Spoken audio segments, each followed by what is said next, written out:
Урматтуу жетекчилер, эң өзгөртүүлөр Кыргыз Республикасынын эмгек кодексине кирилген өзгөртүүлөрдүн эң аягында салыштырма таблицасын карасаңыздар, 108-берене ченемден ашык иштөө үчүн эмгек акы төлөө боюнча ошондо экинчи пункт киргизилип жатат. Айкалыштырып иштөөдө убакыттын белгиленген ченеминен ашыкча аткарылган жумушка, иштелген убакытка же аткарылган жумушка жараша акы төлөнөт. Ушул жагын тактап бересиздерби? Буну ким тандайт? Анан бул жеке же мамлекеттик кызматка гана тиешелүү болуп калабы? Тактап коесуздарбы?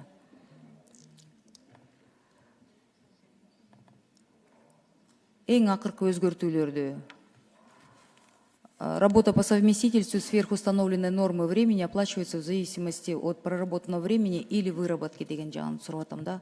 Статья 108 оплата труда за сверхурочную работу.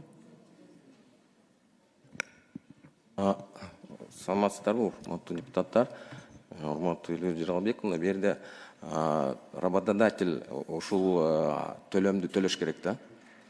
Решает работодатель выбор за работодателем или работающий по найму, сотрудник, госслужащий? Это по на чье усмотрение? Это по согласованию работодателя с работником. И еще можно уточнить, в частном секторе как это будет применяться? Как должно применяться?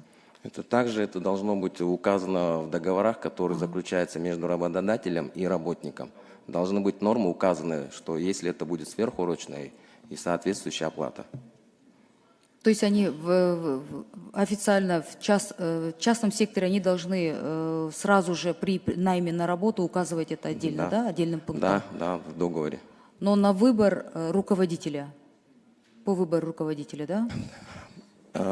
Да, работодатель определяет, но в любом случае это должно быть согласовано с работником. Все, спасибо, понятно. Рахмат.